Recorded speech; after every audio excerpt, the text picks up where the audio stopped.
السلام عليكم ورحمة الله وبركاته.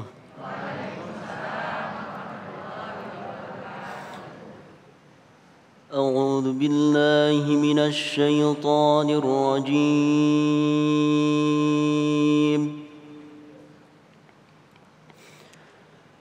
بسم الله الرحمن الرحيم. وقضى ربك ألا تعبدوا إلا إياه وبالوالدين إحسانا إما يبلغن عندك الكبر أحدهما أو كلاهما فلا تقل لهما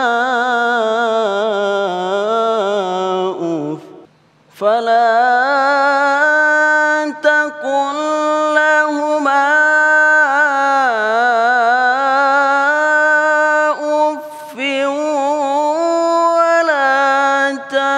تنهرهما وقل لهما قولا كريما واخفض لهما جناح الذل من الرحمة وقل رب ارحمهما كما ربياني صغيرا ربكم أعلم بما في نفوسكم إن تكونوا صالحين فإنه كان للأوابين غفورا وآت ذا القربى حقه والمسكين وابن السبيل ولا تبذر تبذيرا صدق الله العلي العظيم.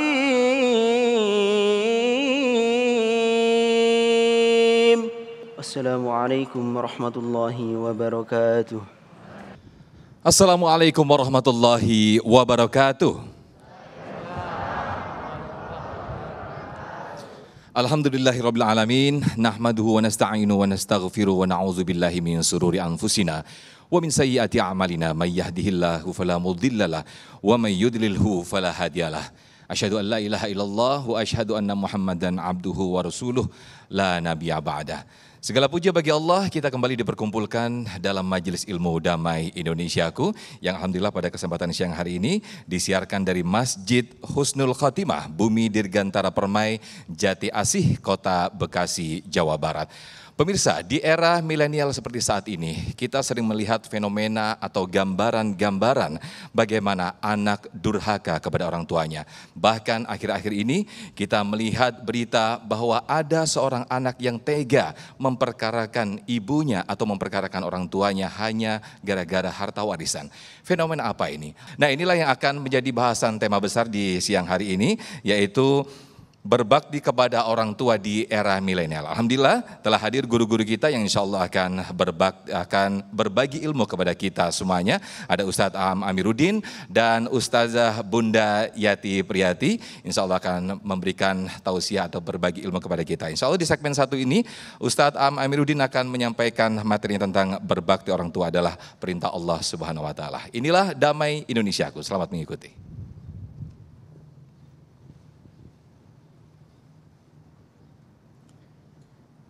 Assalamualaikum warahmatullahi wabarakatuh. Bismillahirrahmanirrahim. Alhamdulillahirabbil alamin. La ilaha illallah wahdahu la syarikalah. Lahul mulku wa lahul hamdu wa huwa ala kulli syai'in qadir. Asyhadu an la ilaha illallah wa asyhadu anna Muhammadan abduhu wa rasuluh. Allahumma salli ala Muhammad wa ala ali Muhammad kama sallaita ala Ibrahim wa ala ali Ibrahim fil alamina innaka Hamidum Majid. Bagaimana kabar Ibu Bapak? Alhamdulillah sehat semuanya. Kita bahagia sekali hari ini hadir juga guru kita semua, Ustazah Bunda Yati Priyati. Harusnya saya tuh kalau tausiah ada beliau itu agak grogi sebenarnya, kan gitu. Karena beliau guru saya, ya. Alhamdulillah hari ini kita bisa hadir di sini untuk menelaah sebuah masalah besar. Apa? Berbakti kepada orang tua. Saya ingin tanya, kita punya orang tua itu siapa? Karena pilihan kita atau ditakdirkan Allah?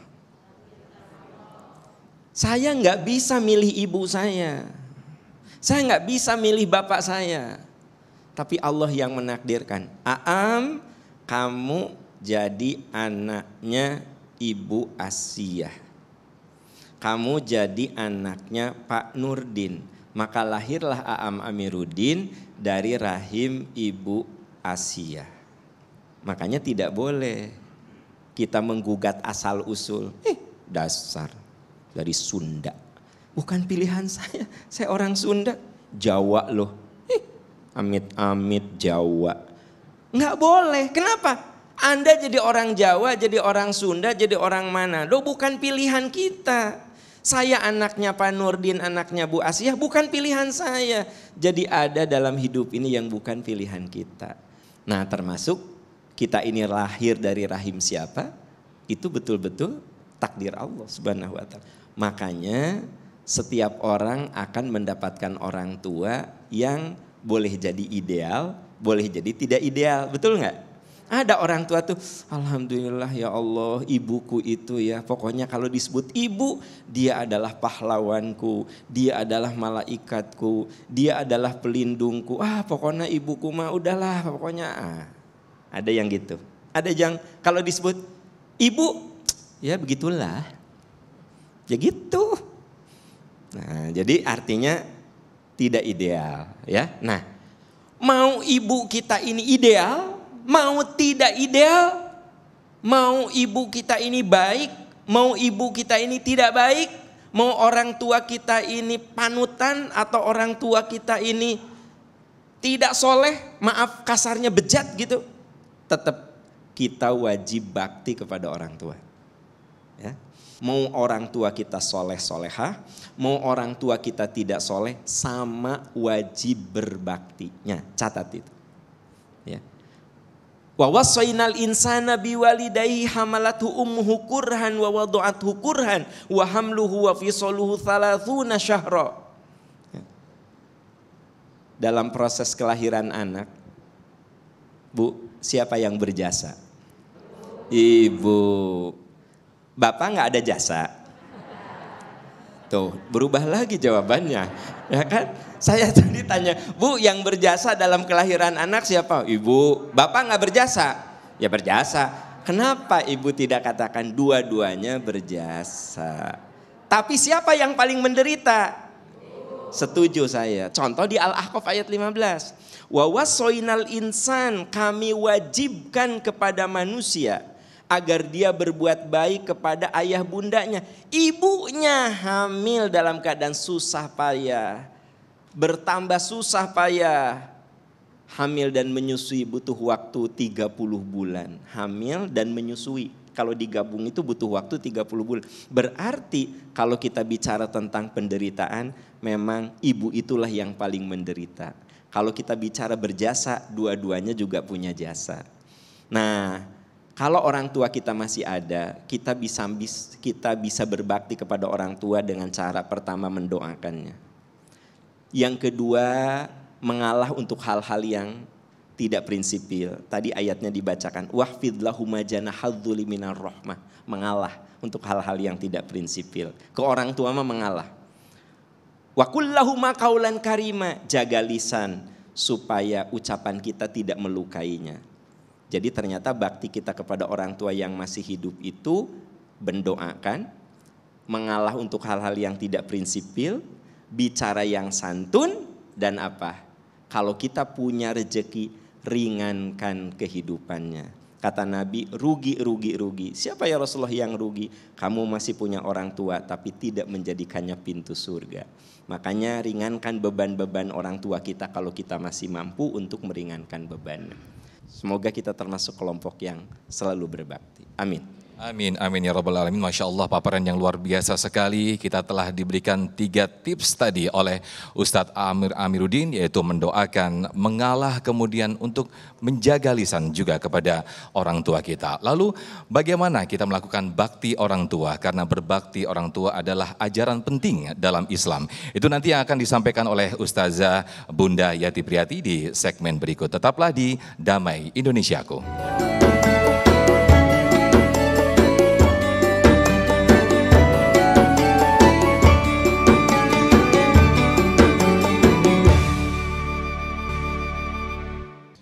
Baik pemirsa, Anda masih di program Damai Indonesiaku. Di segmen satu tadi kita telah mendengar sama-sama tausiah yang disampaikan oleh Ustadz Aam Amiruddin, betapa ajaran Islam itu adalah memuliakan orang tua, yaitu berbakti kepada orang tua. Lalu seberapa pentingkah ajaran berbakti kepada orang tua menurut Islam? Ada Bunda Yati Priyati, insya Allah akan menyampaikan tausiahnya. Silakan Ustazah.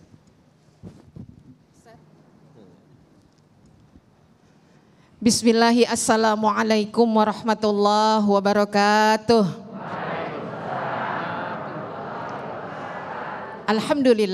Alhamdulillahilladzi an'ama alaina bi ni'matil iman wal islam. Asyhadu an la ilaha illallah wa asyhadu anna Muhammadar Rasulullah. Pemirsa TV One, Majelis Kajian Damai Indonesiaku di seluruh penjuru tanah air tercinta, Bapak Ibu, Ayah Bunda, Abi dan Umi yang hadir di majelis kajian pada siang hari ini. Alhamdulillah semua kita dalam kondisi sehat. Insya Allah anak-anak kita juga sehat, karena kalau anaknya nggak sehat, ibu bapaknya nggak tenang duduk di sini. Guru kita sudah menyampaikan mauidhah yang sangat luar biasa, Bu. Saya saja baru tahu kalau bapak itu berjasa, ibu itu menderita. Dari 2 kata ini enak saya ngomongnya. Kalau bapak berjasa, ibu menderita, jangan marah kalau ibu lebih baper. Karena bicara soal baper itu kaitannya dengan derita. Makanya kalau WhatsApp nggak dibales sama anak, ibu menangis, bapak mah biasa-biasa aja, keles. Biarin aja mah, wong anaknya lagi sibuk, tapi kita kan sedih ya Bu ya. Nah inilah fenomena birrul walidain era milenial. Mari kita kaji bersama-sama. Secara struktur guru kita, Ustadz Aam sudah menyampaikan bahwa hukum berbakti kepada orang tua, saya tegaskan itu wajib ain. Dari zaman kolonial sampai zaman milenial, semua anak wajib berbakti pada orang tuanya. Engkau pemuda-pemudi yang sukses di luar sana, jangan berkata karena ijazahmu cum laude, jangan berkata karena otakmu brilian, jangan berkata karena engkau pandai nego, tapi kau tak tahu ayah dan ibumu menengadah di tengah malam untuk kesuksesanmu. Betul Bu? Jarang nangis ibu-ibu karena miskin. Betul. Bahkan dirinya menderita panas, demam, itu tak pernah meneteskan air mata. Tapi begitu kaitannya dengan anak, siapa yang air matanya tumpah paling banyak Bu? Karena kalau bicara soal derita, kata guru kita tadi, inilah efek dari penderitaan. Mohon maaf Pak, betul nggak Pak? Iya, tapi Allah Subhanahu wa Ta'ala mengajarkan kepada anak-anak kita, berbakti kamu. Guru kita, Qori'ah, sudah menyampaikan dalilnya. Al-Ahqaf ayat 15, Al-Isra ayat 23, semuanya perintahnya ihsan, ihsan, ihsan. Zaman kolonial wajib ihsan, cuma bedanya Bu, Pak, zaman dulu kita kalau dipelototin sama orang tua takut. Betul Bu? Nunduk. Anak sekarang dipelototin sama bapaknya, melotot heula. Ya, melotot juga, melotot lagi, melotot dulu dia tatapin ayahnya. Tapi kita enggak, ini bedanya kolonial dengan milenial. Anak dulu dibilang, nak pulang maghrib, ayo kita sholat semua. Anak sekarang, ayo nak sholat bentar mah. Betul Bu? Kenapa? Karena di era milenial ini tantangannya sangat berat Bapak Ibu yang dirahmati Allah. Itu makanya tuntunannya Al-Quran menjadi pedoman yang utuh, tidak pernah tergoyahkan fi kulli makan wa zaman. Tetap sama. Kebaktian diperintahkan oleh Allah Subhanahu wa Ta'ala, keutamaannya mengalahkan jihad yang hukumnya fardu kifayah. Mengalahkan keutamaan menuntut ilmu yang hukumnya fardu kifayah. Jadi seorang anak, fenomenanya di zaman dahulu maupun sekarang, orang tua wajib menjadi prioritas utama setelah Allah Subhanahu wa Ta'ala. Kenapa? Perintahnya nyembah Allah, berbaktilah kepada keduanya. Kalau bicara ibu spesial. Iya, makanya ada anak yang akhirnya memilah, aku sih takut sama ibu, kalau ayah masih bisa nego lah. Kan kayak gitu. Ibumu keramatmu. Kenapa? Karena memang ada keutamaan akibat efek derita. 3 penderitaan. Mengandung, melahirkan, menyusui. Itu yang dimaksud guru kita tadi. Penderitaan. 30 bulan itu baru sesi pertama Ustadz. Sesi berikutnya mendidik lagi. Kalau anak bener, wow bapaknya yang maju ke depan. Anak siapa dulu? Anak kagak bener, kita yang kagak enak Bu, disalahin, ngapain aja mah. Kan gitu, itu perjuangan seumur hidup. Meskipun mungkin bapak tak selebay kita Bu. Di era milenial ini sangat kontradiktif. Ada anak yang ngegugat orang tuanya yang baru-baru saja. Ada anak rela mengorbankan jiwanya demi menyelamatkan orang tuanya. Betul Bu? Kalau saya bilang gini ibu pasti tahu semua.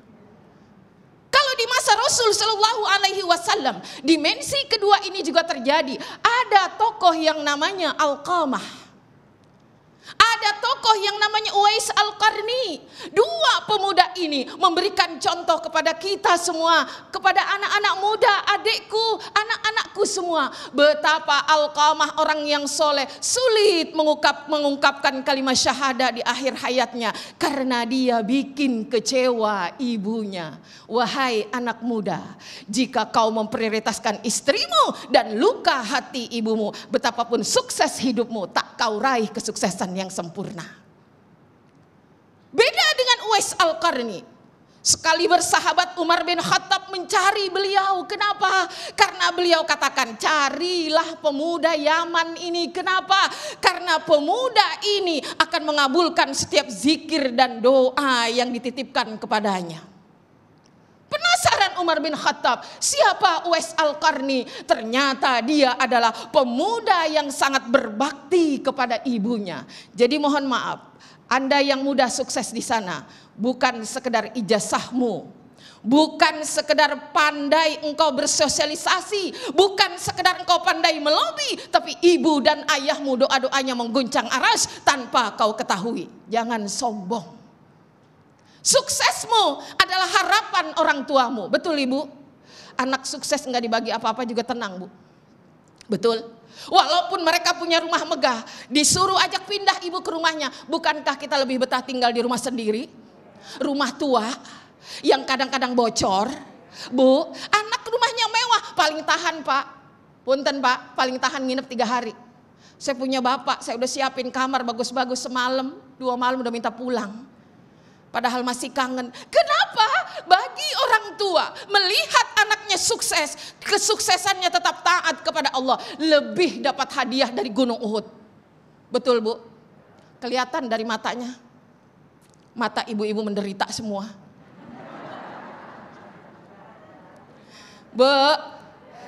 Masya Allah. Jadi inilah perjuangan kita. Perjuangan punya anak di era milenial. Mari anak-anak kita jadikan Uwais Al-Qarni, Ibu. Dan jangan sampai anak-anak kita terlena dengan dunia media sosialnya. Ibunya WhatsApp 3 hari kagak dibaca-baca. Bu, contrengnya mah 2. Udah gitu lebih sakit lagi, kagak jelas udah dibaca apa belum. Bu, tapi kalau yang lain, pujaan hatinya betapa indah. WA kagak dibaca, sekali lagi kita WA contreng 1. Begitu ditelepon, coba kita telepon, barangkali dia sibuk. Jawabannya apa Pak? Nomor yang Anda tuju tidak dapat dihubungi. Nanti kita lanjutkan pembahasan kita. Semoga kita di sini sebagai orang tua bisa sadar sepenuhnya dan anak-anak kita bisa menemukan jawaban sebaik-baiknya. Amin, amin. Masya Allah, luar biasa sekali paparan yang disampaikan Bunda Yati Priyati tadi, bahwa pesannya ditekankan sekali lagi bahwa betapapun suksesnya si anak, betapapun kayanya secara materi si anak, tapi ingat jangan sampai kecewakan sedikit pun hati orang tua. Nah pemirsa, di segmentasi berikut nanti kita akan buka dialog bagi Anda yang ingin menanyakan tentang tema besar kita, berbakti kepada orang tua di era milenial. Tetaplah bersama kami di Damai Indonesiaku.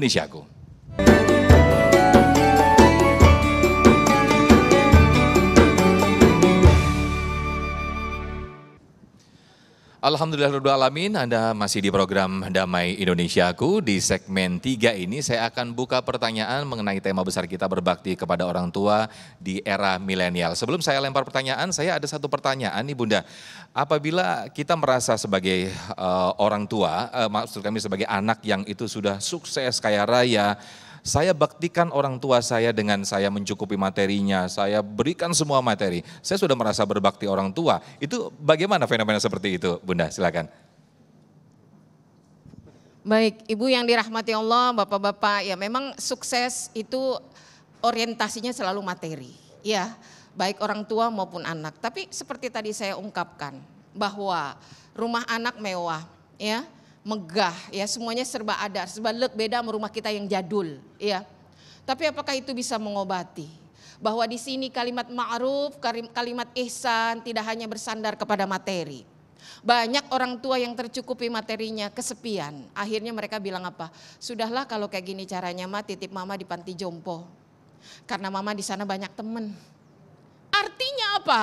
Bahwa ada nilai yang lebih yang didambakan oleh orang tua. Yaitu apa? Cinta dan kasih sayang.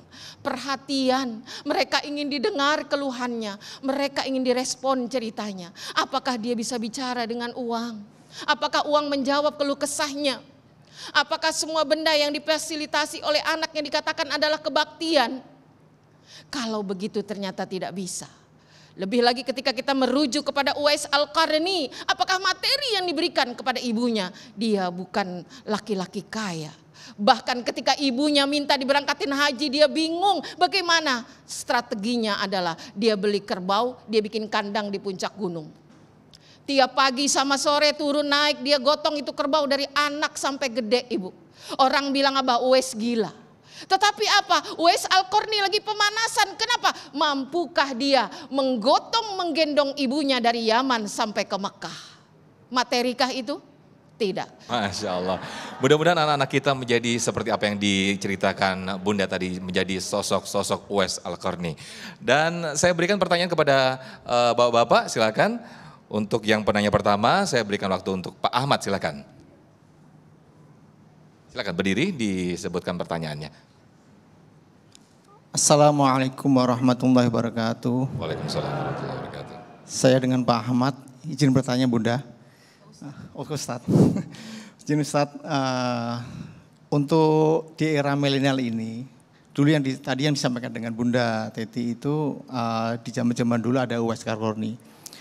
Tentunya apakah ada contoh-contoh atau cerita tadi itu masih relevan dengan kondisi untuk sekarang ini, untuk anak-anak yang kita sekarang yang milenial ini, yang dengan penuh dengan logika, dengan cara-cara yang sudah modern ini.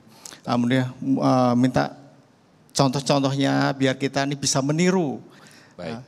Demikian. Assalamualaikum warahmatullahi wabarakatuh. Waalaikumsalam warahmatullahi wabarakatuh. Terima kasih Pak Ahmad. Gimana Ustadz Aam, silakan bisa dijawab di era milenial, di era modern seperti ini. Ada gambaran contoh yang lebih bisa ditangkap oleh anak-anak zaman sekarang nih Ustadz. Iya. Bapak Ibu, sahabat-sahabat yang Allah muliakan, kita selalu membekali seseorang termasuk anak kita seperti yang diwasiatkan oleh sahabat Ali radhiyallahu an. Ajari anak-anak kamu untuk bisa menghadapi tantangan zamannya. Artinya kita ini harus punya cara-cara agar dia bisa menghadapi tantangan zaman, termasuk cara bakti mereka ke kita. Itu tentu berbeda dengan cara bakti kita kepada orang tua. Itu kepada orang tua kita, itu sudah beda gitu loh. Nah, maka saya bicaranya dari sisi kita dulu Pak. Pertama, dalam dunia pendidikan 3 hal yang harus selalu ada. Pertama, pembicaraan yang benar. Jadi bicara kita itu kudu benar. Yang kedua, pembiasaan yang benar. Yang ketiga, keteladanan yang benar. Itu rumus. Wal yaqulu qaulan sadida, bicara benar. Artinya apa? Kita tidak membohongi anak. Kita selalu jujur sama anak. Kita selalu konsekuen, itu bicara benar. Kemudian omongan kita selalu mengandung motivasi. Nah, kamu matematika nilainya berapa? 5 Pak? Oh 5, Papa dulu 3. Tapi Papa belajar akhirnya 7. Kamu 5, kamu bisa 10, memotivasi. Jadi anak milenial itu paling gak suka dinistakan, tapi harus diapresiasi. Ya. Yang kedua, pembiasaan yang benar.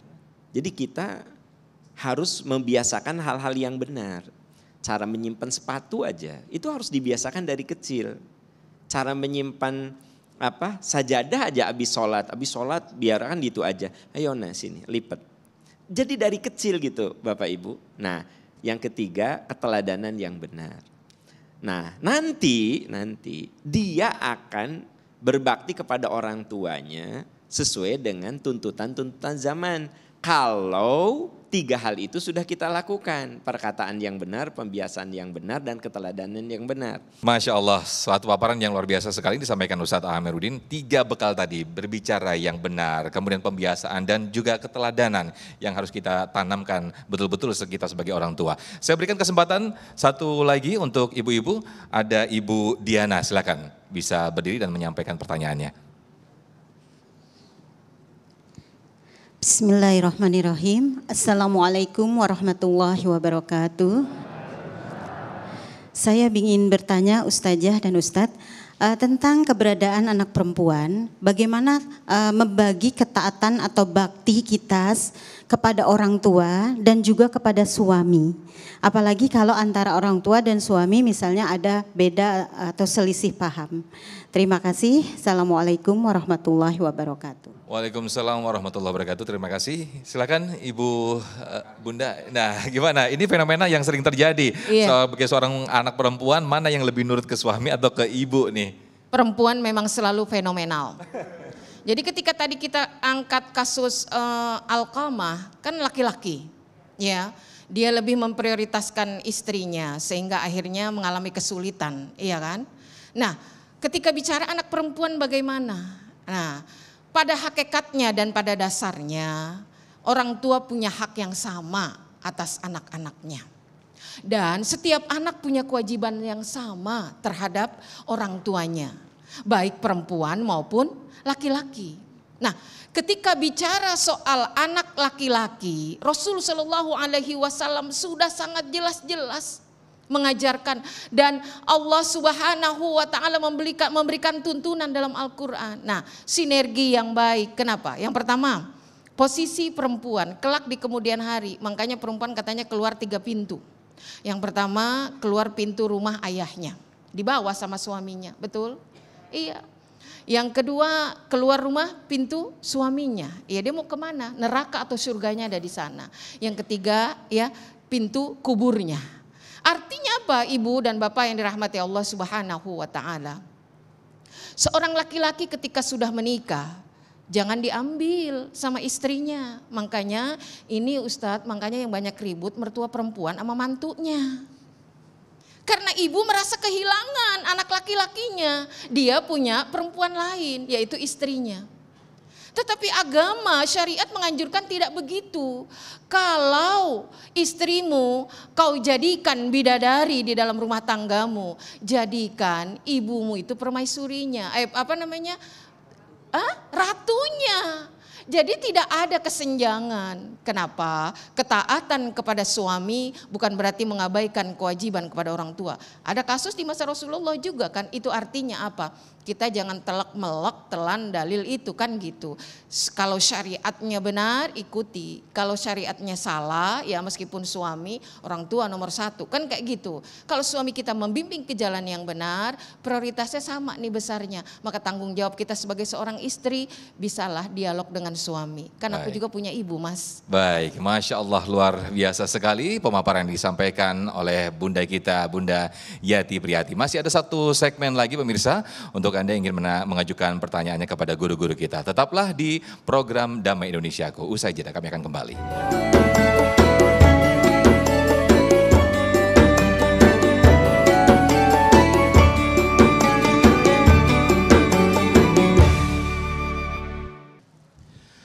Baik pemirsa, Anda masih di program Damai Indonesiaku. Kita sudah di segmen terakhir, namun masih ada waktu untuk dialog dan juga nanti kita tutup dengan doa. Kami persilakan Ibu Nurjana untuk memberikan pertanyaan, nanti dijawab oleh Ustadz A'amaruddin. Silakan.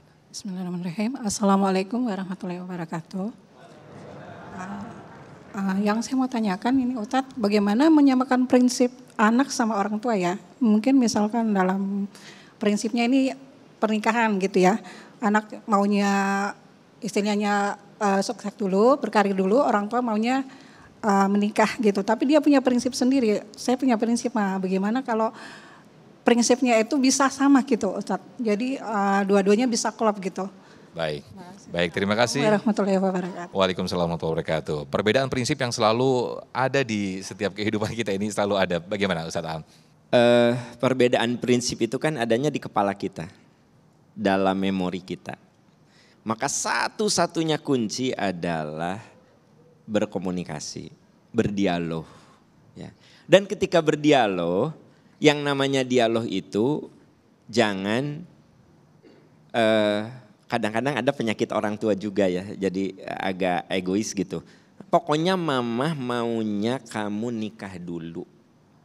Pokoknya, nah kata pokoknya teh, ya gimana nak? Kalau gimana nak, jadi jangan ada kata pokoknya. Tapi Bu ada saat kalau memang alasan-alasannya bisa diterima, ya kita coba apa yang difikirkan oleh anak kita.